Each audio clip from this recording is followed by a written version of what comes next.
श्रीमद् भागवत में वर्णन है बंधुओं, गोपियां रात भर दही से माखन निकालती थी और माखन बिलोते बिलोते भाव करती थी, कन्हैया कल मेरे घर के माखन को आके खा जाना, मैं तेरे उस रूप को, तेरे सौंदर्य को, तेरी लीला को देखना चाहती हूँ। गोपियों के मन में यह भाव होता था और आर्त भाव से सुंदर मक्खन तैयार किया जाता और ऊंचाई पर रखते थे जानबूझ करके कि अपने मित्र मंडली के साथ कन्हैया कैसे उसको निकालेगा।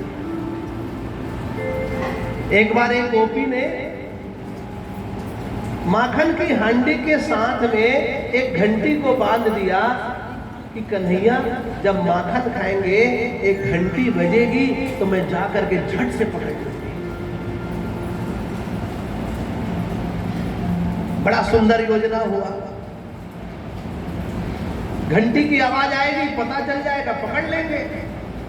कन्हैया मित्र मंडली के साथ गए और आनंद से एक दूसरे के कांधे के ऊपर चढ़ करके मटकी से माखन निकालने लगे। भगवान श्री कृष्ण ने जब कभी भी माखन निकाला, माखन खाने के लिए पहले नहीं खाया, पहले अपने मित्रों में बांटा है। भगवान की यह लीला संकेत करती बंधुओं, जब कभी भी आपके पास खाने की कोई वस्तु आए तो स्वयं ना खाओ, पहले बांटो। प्रेम से बोलो तेरा ना जाने किस रूप में मिल जाए भगवान, पहले वितरण करो। कन्हैया मित्र मंडली में खिला देते थे, बंदरों खिलाते थे, अपने गोपियां सब खिला देते थे। फिर आखिरी में स्वयं भोग लगाते थे। इधर कन्हैया क्या किए, सब ग्वालों को माखन को बांटा। कन्हैया देख लिए यहाँ सामने घंटी बधी हुई है। भगवान ने कहा बाल मुकुंद ने कि रे घंटी शांत रहना, बजना नहीं, यदि तू बचेगी तो गोपियां आएंगी और मुझे पकड़ लेंगी, बजना नहीं, ठीक नहीं होगा। अब घंटी मौन, सबको कन्हैया ने माखन खिलाया, घंटी मौन थी, नहीं बजी। मर्यादा है कन्हैया ना है। घंटी ने आवाज नहीं किया। कन्हैया समझ गया बहुत बढ़िया, अच्छा काम कर रही है। और जैसे ही कन्हैया ने मुख में डाला वो घंटी बजने लगी। कन्हैया कुपित हो गए, रे घंटी, हे घंटिका तू क्यों बजी, क्यों निनाद किया तूने? तो घंटी कहती कि प्रभु आप ही ने तो कहा है ना, जब आपको भोग लगाए तो घंटी बजनी चाहिए। घंटी बजी और गोपियां दौड़ करके आई, कन्हैया को पकड़ा और गोपियों को लग रहा है आज तो हम पकड़ करके लेके जाएंगे यशोदा के पास, इसको तो दंड मिलेगा। और कन्हैया कैसे पकड़ाएंगे? माखन खाने वाले, दूध दही खाने वाले, आप हम लोग साबुन से हाथ धोते हैं माखन खा के, घी खा के। कन्हैया माखन खाते थे, हाथ पाँव लगाते थे। गोपियों ने हाथ पकड़ा, कन्हैया ऐसा करके छूट के भाग गए। बोलो बाल मुकुंद भगवान की दिव्य लीला। अरे पकड़ो रे, भाग रहा है रे, माखन चोर भागा जा रहा है। गोपियों के हाथ से छूट के कन्हैया भाग गए और पीछे दौड़े दौड़े। गोपियों के पीछे पीछे भागने पर कन्हैया दौड़ के गति से भाग रहे। छोटे बच्चे को माताएं पकड़ नहीं पाती, इतना गति रहने दौड़ने वालों का है। इतने से भागत रहे, दाई गिर ही लेकर भाग जाते है। गोपियां दौड़ने लगी, कन्हैया ऐसा भागे और घर के भीतर दरवाजे के पीछे छुप गए। लुका एक सबसे अच्छी जगह है भैया, दरवाजा पीछू रहा, छुप गए। गोपियां दौड़ करके आई, रे यशोदा दरवाजा खोल, तेरा लाला हमारे घर चोरी किया है, हमारे घर के माखन चुरा लिया। दौड़ करके यशोदा आई, क्या हो गया गोपियों, क्या बात है सखियों? रे यशोदा तेरा लाला बड़ा उद्दंड हो गया है। कहाँ है वो, कहाँ है? कन्हैया उनकी प्रत्येक लीला को, प्रत्येक क्रियाओं को गोपियां मन भर देखना चाहती, मन से अघा नहीं रही है। तृप्त नहीं हो पा रही है और बार बार शिकायत कर रही है, पर भी झांक रही कि कन्हैया कहाँ छुपा है, वो कहाँ है, बुलाओ उसे। देखो तो अरे तू बता तो सही क्या बात है। यशोदा को बताने लगी कि तेरा बेटा हमारे घर माखन चोरी करता है। अच्छा चलो ठीक है, माखन खाता तो है तो ठीक है, लेकिन माखन खाने के बाद वो मटकियों को फोड़ देता है। भगवान को भोग लगने के बाद संसार में और किसी वस्तु को भोग लगाने की आवश्यकता नहीं है। भगवान कहते हैं कि मुझे अर्पण कर दो, बाकी सबको मिल गया, चिंता मत करो। कन्हैया मटकी को फोड़ करके आ जाते हैं। बुलाओ उसे। दरवाजे के पीछे छुपे हुए कन्हैया के कान पकड़ करके यशोदा लेकर के आई। रे बालक, ले कान्हा, क्या तू माखन चोरी किया? छोटा सा बच्चा। कन्हैया मुस्कुरा गए और इधर माता कान दबा रही है। माँ पीड़ा हो रही है, छोटे बच्चों की तोतली बोली, एक गोपियां तेरी शिकायत कर रही, तू माखन चोरी किया।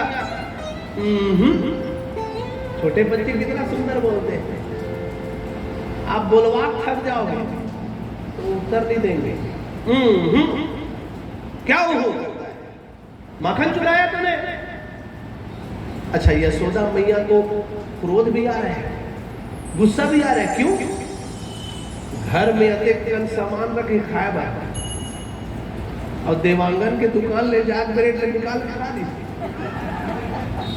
बोल भाग्य बिहारी लाल, थोड़ा सा आनंद लेने के लिए जरूरी। क्रोध आ रहा है, 9-9 लाख गाय मोर घर में, बड़े जन भवन प्रगति नगर परमेश्वरी भवन बरोबर तक कमरा मन में माखन दही रखे और दूसरा घर पे जाकर खा थे। घर के नहीं मिठा थे, बाहर के मिठा थे। चिल्लातन ने लिखा, क्रोध आ रहा है, शिकायत करने आए हैं। क्यों रे कान्हा, तू माखन खाया? ठीक से बोल, नहीं तो अभी मार पड़ेगी। छड़ी उठा लिया माता, तूने माखन खाया? मैया बोलने लगे कन्हैया, मैया मैंने ही माखन खाया। फिर झूठ बोलता है, नहीं भैया मैं नहीं खाया। बार बार ये संवाद हो रहा है। माता कह रही है कि तूने माखन खाया, कन्हैया बोलता है मैया मैं नहीं माखन खाया। कि मैया मोरी मैं नहीं माखन खाऊं, कि मैया मोरी मैं नहीं माखन खाऊं, कि मैया मोरी मैं नहीं माखन खाऊं।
ये मैया मोरी मैं नहीं माखन खायो, ये मैया मोरी मैं नहीं माखन खायो, ये मैया मोरी मैं नहीं माखन खायो। यशोदा ने कान पकड़ा, क्यों झूठ बोलता है? मैया तू सुनती नहीं क्या? सुन मैया मोरी मैं नहीं माखन खायो, रे मैया मोरी मैं नहीं माखन खायो। गोपियां आनंद ले रही है। ओहो अद्भुत दृश्य। यशोदा के आंखों में आंसू है। कान्हा का जितना कान खींच रही है यशोदा, उतना उनके हृदय में पीड़ा हो रही है। बोलिए बाल मुकुंद भगवान की।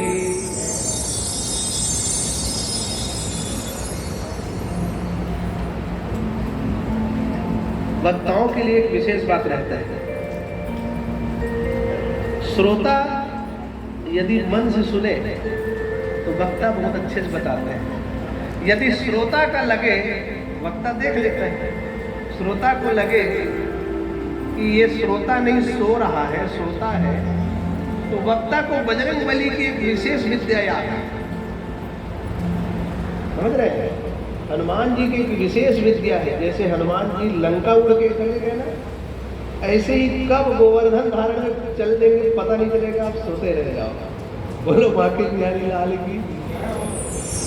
इसलिए भगवान की दिव्य कथा को सुनना है तो मन अच्छा रहेगा। एक कार्य चलता रहेगा, इधर उधर नहीं देखना, इधर उधर परेशान नहीं होना। बोलो बाकी बिहारी लाल की।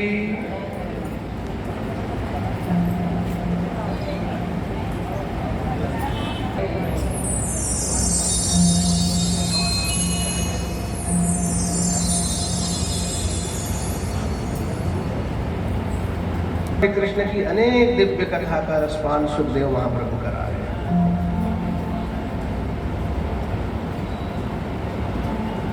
ब्रजे वसंतम नवनीत चौरम गोपांगनानांचूल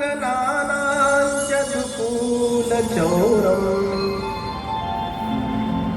अनेक जन्मार्चित पाप चौरम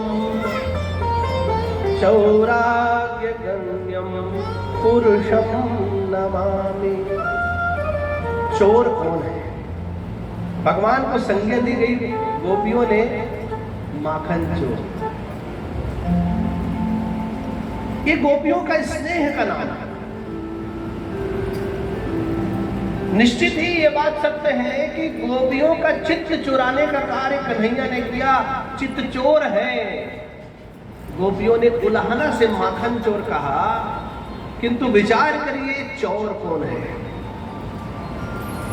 चोरी उसे कहते हैं कि किसी व्यक्ति के अनजाने में कोई वस्तु का हरण कोई कर ले, वो चोरी कहलाता है।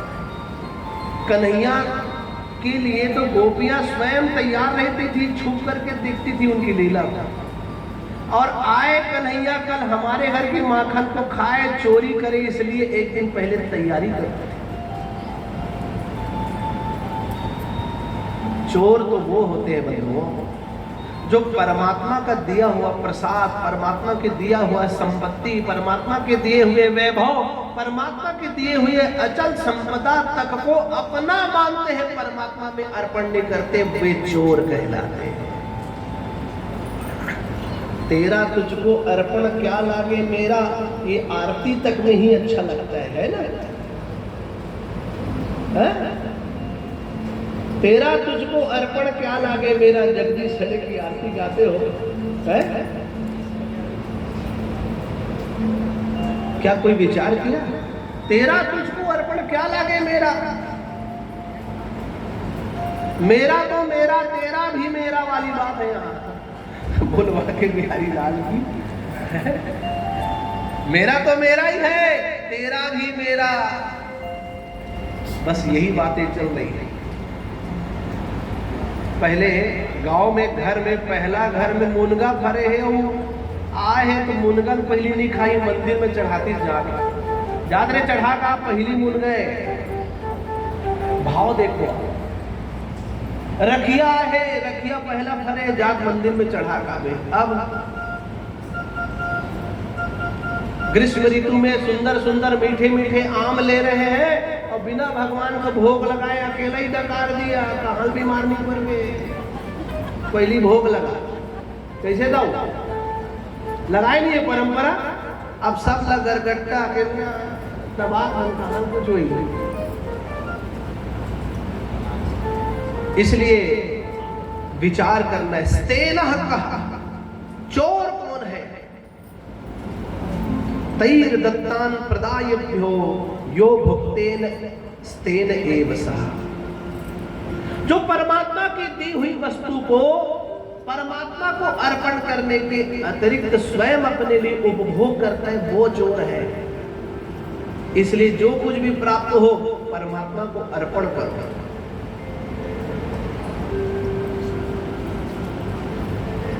हिंदी परिचय करा रहे हैं की श्रीमद्भागवत महापुराण की, परमेश्वरी मैया की। परमात्मा को दिया हुआ वस्तु परमात्मा का प्रसाद है। इस जितने सुख संसाधन वैभव हम भोग रहे हैं ये सब परमात्मा का दिया हुआ है। इसमें आपका अधिकार नहीं है, आप उसके भोक्ता अवश्य है। ये भी परमात्मा की कृपा से आपको अवसर मिला। इसलिए हमारा उत्तरदायित्व क्या है कि जो ईश्वर ने हमको दिया उसको ईश्वर को लौटाओ। सुखदेव जी ने आगे दिव्य लीला कथा का वर्णन किया।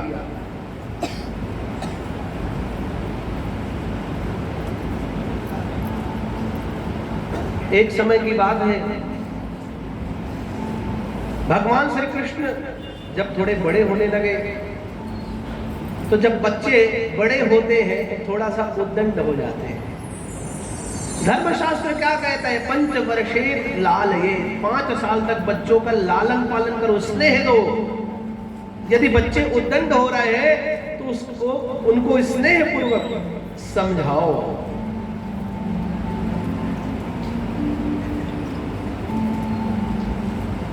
भगवान श्री कृष्ण बड़े हो रहे हैं, उनकी लीलाएं बड़ी हो रही, अनेकों प्रकार की लीला कर रहे हैं। एक दिन की बात है, कहीं से खेल के आए कन्हैया और खेल के आते ही माता की गोद में बैठ गए, मैया दुग्ध पान कराओ। कन्हैया दुग्ध पान के लिए माता को हठ करने लगे। माता ने दुग्ध पान कराया।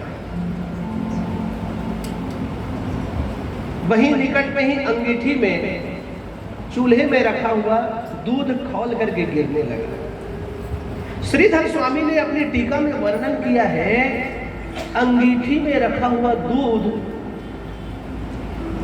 क्यों खौल करके गिरा? उस दूध ने सोचा, वो दूध कोई सामान्य दूध नहीं था, पद्मगंधा गाय का दूध। पद्मगंधा गाय के दूध ने विचार किया कि जगत नियंता जगदीश्वर कन्हैया मधुसूदन अपनी माता का दूध पी लेंगे तो मेरा पान कौन करेगा? मुझे तो कन्हैया स्पर्श भी नहीं करेंगे तो मेरा इस दूध का सौभाग्य नहीं रहेगा। इसलिए याद दिलाऊं, उफन करके गिरने लगे। दूध को उफनते हुए गिरते देख करके यशोदा मैया कन्हैया को हटाने का प्रयास करती, बेटा लाला दूध गिर रहा है। पद्मगंधा गाय है, कोई सामान्य गाय का दूध नहीं। पुराणों में वर्णन आया है, पद्मगंधा गौ उसे कहते हैं 10,000 गाय का दूध 1,000 गाय को पिलाया जाए। प्रेम से सुनिए, आनंद से सुनिए। गाय 1-2 तो 3 ही, 9 लाख गायों के अधिपति।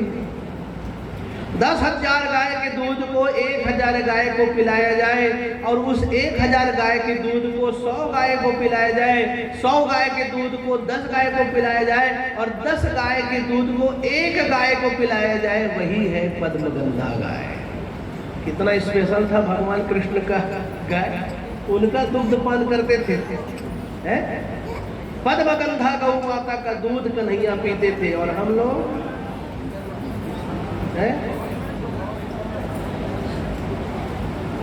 पाकिट के दूध पिया था,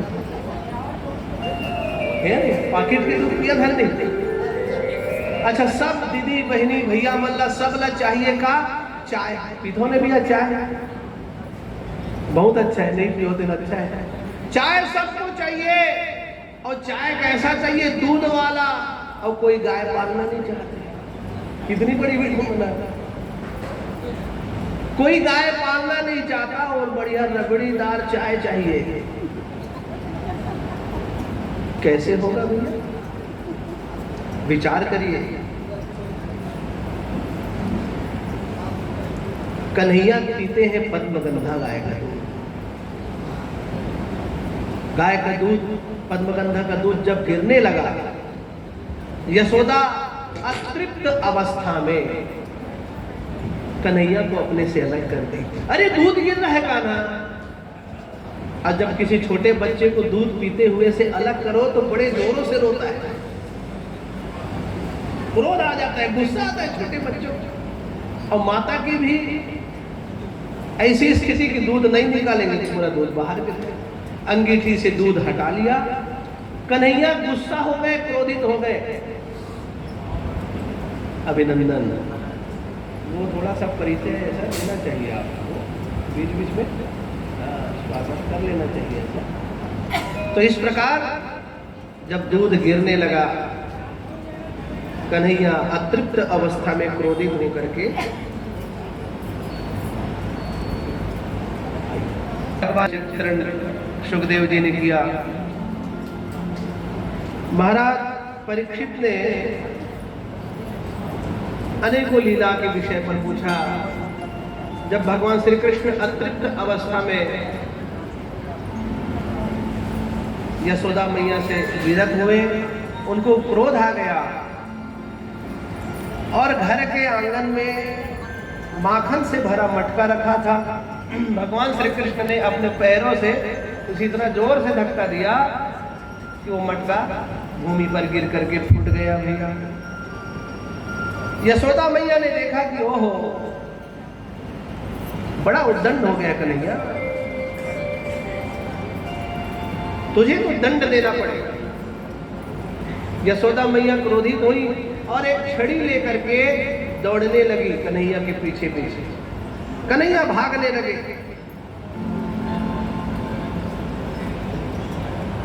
माता यशोदा कहती, रुक जा, ठहर जा, कहां जा रहा है। अब कन्हैया बड़ी जोरों से भागने लगे।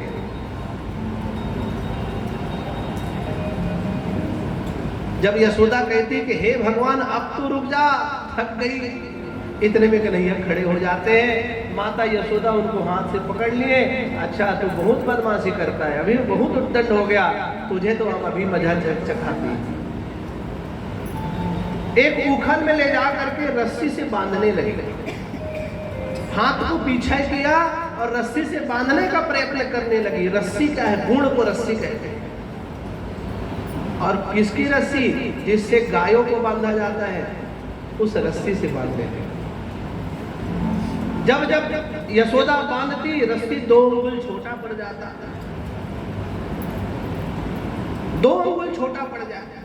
फिर रस्सी को छोटा करती, बांधने का प्रयत्न करती, फिर 2 अंगुल छोटा। अरे ये क्या हो गया, ये 2 अंगुल छोटा क्यों हो रहा है? 2 अंगुल के अल्प मात्रा की स्थिति को पुराणों में वर्णन आया है प्रभु, अहम और ममता। जब तक हमारे जीवन में अहम और ममता का भाव रहेगा, तब तक हम परमात्मा को प्राप्त नहीं कर पाएंगे, परमात्मा को बांध नहीं पाएंगे।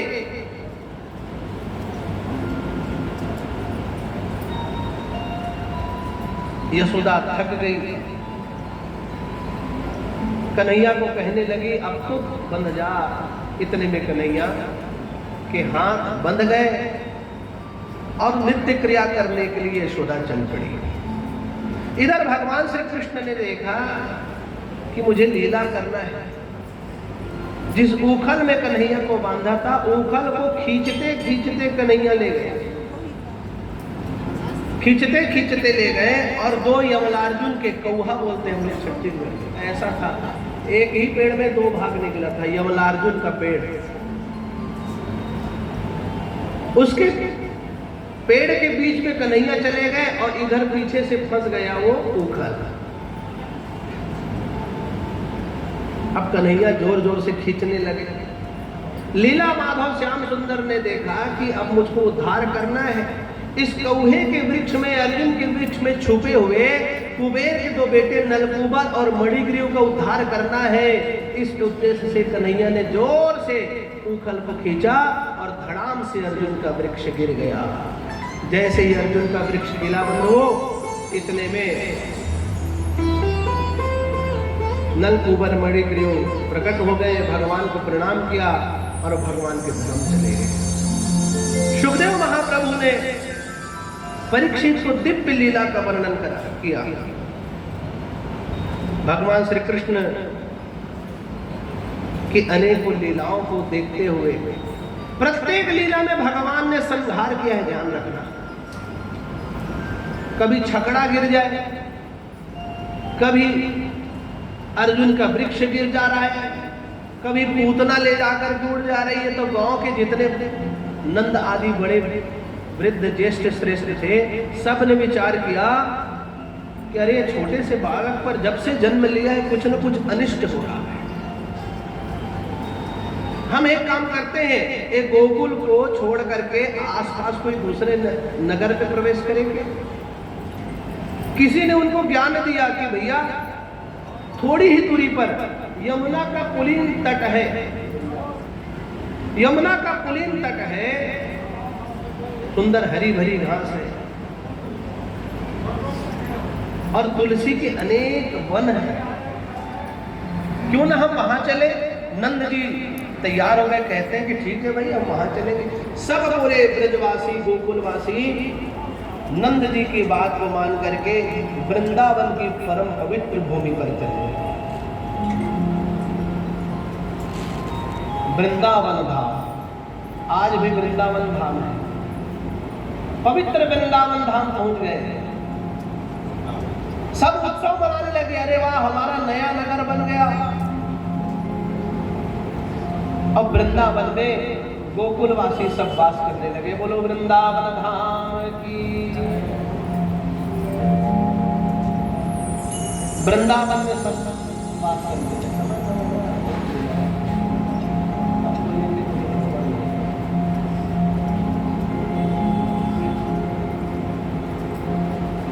वृंदावन में अर्धचंद्राकार की स्थिति में सबने निवास किया। सुखदेव जी बता रहे हैं, बड़े वृद्ध बुजुर्गों ने क्या बात की कि गोकुल में जब से कन्हैया हुए तब से कुछ न कुछ इस पर अनिष्ट हो रहा है। कभी कोई असुर मर रहे, कभी कोई असुर मर रहे। यहाँ भी लीला खत्म नहीं हुई, समाप्त नहीं कन्हैया की। वृंदावन आते ही किशन कन्हैया ने वहां पर भी फाइटिंग शुरू कर दिया। बत्सासुर बकासुर का वध किया, अघासुर को मारा। भगवान का जन्म ही इसलिए हुआ ना, परित्राणाय साधूनां विनाशाय च दुष्कृतां धर्म संस्थापनार्थाय संभवामि युगे। एक एक चरित्र का वर्णन उतना विस्तार से करने का समय नहीं है। ये तो एक एक असुर का संहार कैसे कैसे हुआ, इसको बड़ा आनंद से बताया जा सकता है। इस प्रकार सुखदेव महाप्रभु ने महाराज परीक्षित को अनेकों लीला के विषय पर बताया। ब्रह्म देवता को मोह हो गया, अरे ये पूर्ण ब्रह्म है क्या, जाकर के देखना चाहिए।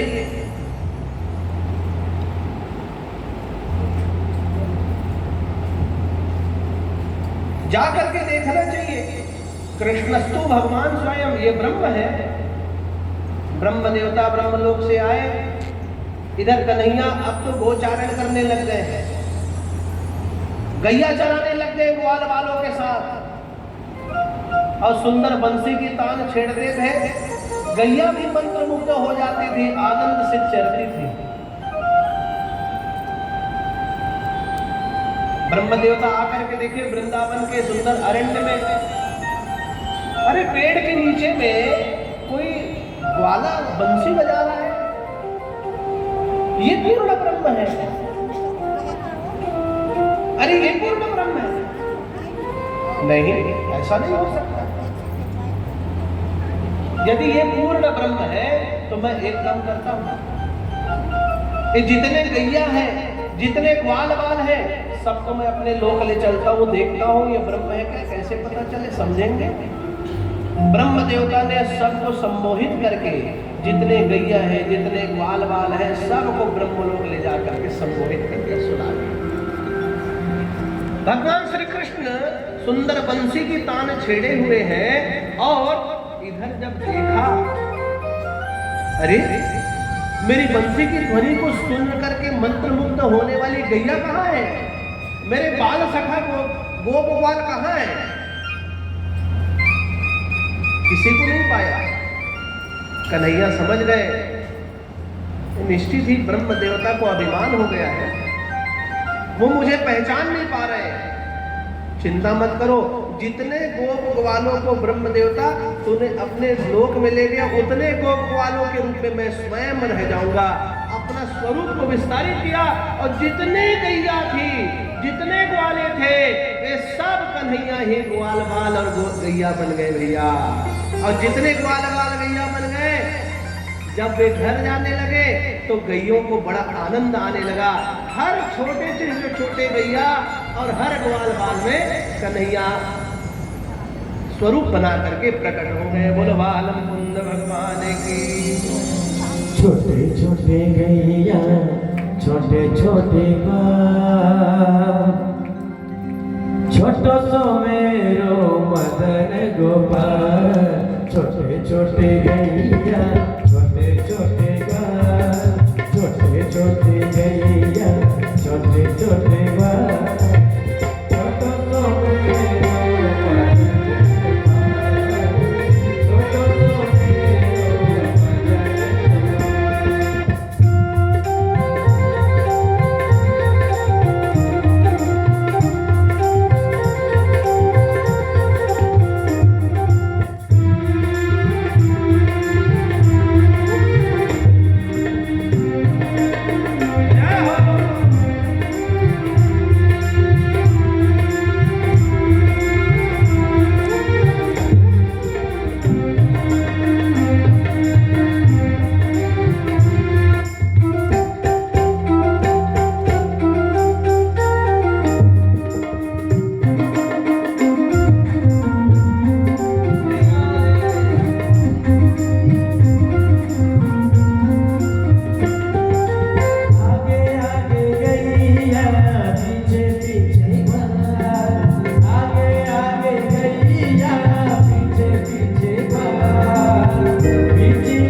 किशन कन्हैया की। भगवान श्री कृष्ण ने प्रत्येक रूप बना लिया। भागवत जी में वर्णन आया कि जिन छोटी छोटी गैया को किशन कन्हैया चढ़ाते थे, जब वो घर पहुंचने लगे तो बड़ी गैया के मन में इतना प्रेम आता था छोटी गाय को, पहले किसी अपने गैया के प्रति नहीं आता था, किंतु भगवान जब स्वयं रूप बना करके गाय बने थे तो उन माताओं को बहुत स्नेह आता।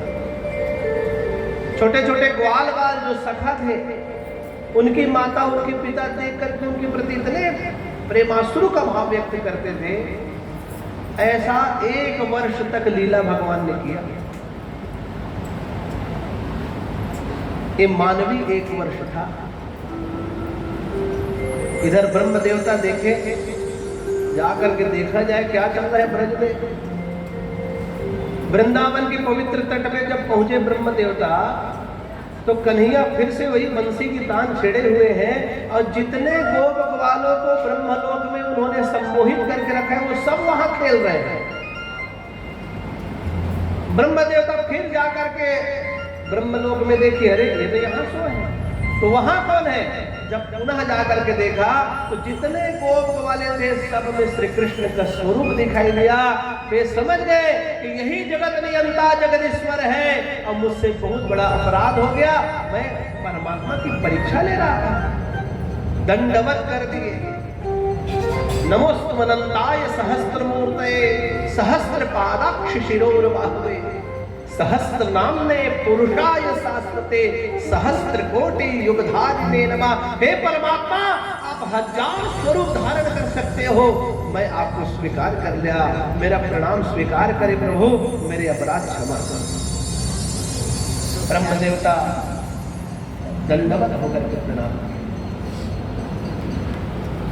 भगवान श्री कृष्ण ने कहा कि हे ब्रह्म, तुम अपने आप को अकेले ब्रह्म ना मानो, तुम देखना चाहते हो। ऐसा हाथ किया और असंख्य ब्रह्मा कमल के नाल पर दिखने लगे, तो समझ आया कि मैं कहां।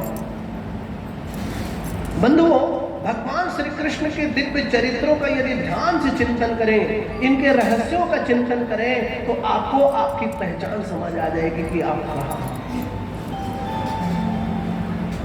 ब्रह्म देवता को दिखाया कि असंख्य ब्रह्म मैं ऐसी खेल खेल में बनाता हूं। ब्रह्मा, तुम क्या समझते हो? ब्रह्म देवता हाथ जोड़ लिए, प्रभु आपकी लीला में समझ गया। सुखदेव जी ने दिव्य लीला कथा का वर्णन किया है। इधर कन्हैया जब ब्रज में पहुंचे, वृंदावन पहुंचे, अपने घर परिवार के बीच पहुंचे, मित्रों ने कहा कि कन्हैया, बाल्यावस्था में हम गोपियों के घर जाकर के माखन चुरा करके खाते थे, अब बड़े हो गए, अब किसी के घर नहीं जाते, कुछ तो योजना करो। कन्हैया कहने लगे कि हम गोपियों को निवेदन करेंगे कि वे अपने घरों से माखन ले आए और एक बड़ी हांडी में रखें। गोपियों को हमारा दर्शन करना है ना, हम समस्त गोपियों को कहेंगे कि आप अपने घर से थोड़ी थोड़ी माखन ले आओ, दही ले आओ, एक बड़ी हांडी में रखेंगे, हम सब उसको लूटेंगे और गोपियां देखेंगी। बोले सब प्रसन्न हो गए, वाह क्या बात, अच्छा ही हो गया। तो चौराहे पर ले जाकर के एक विशाल मटकी बनाई गई और उसको ऊंचे आसन पे रख दिया गया। जैसे कन्हैया एक दूसरे के कंधे में चढ़ के गोपियों के घर के मटकों से माखन चुराते थे, आज कन्हैया सबके सामने में माखन निकाल के खाएंगे। और हल्ला हो गया, चलो कन्हैया माखन लूटेंगे रे, दही लूटेंगे रे। गोपियों ने सब घर से बाहर निकल गई और माखन ले जाकर के इकट्ठा करके रख लिया। उत्सव जैसा होने लगा और आनंद से ग्वाल बाल के साथ कन्हैया पहुंच गए। भैया बोलो श्री कृष्णचंद्र भगवान की। मच गया शोर सारी मटकी में, सारी नगरी में आया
जन्माष्टमी की दूसरे दिन मनाते हैं। महाराज परीक्षित ने सुखदेव जी को पूछा, प्रभु हमने सुना है भगवान ने जल का शोधन किया है, ये कैसे जल का शोधन हुआ? श्री कृष्ण के दिव्य चरित्रों को बताते हुए सुखदेव जी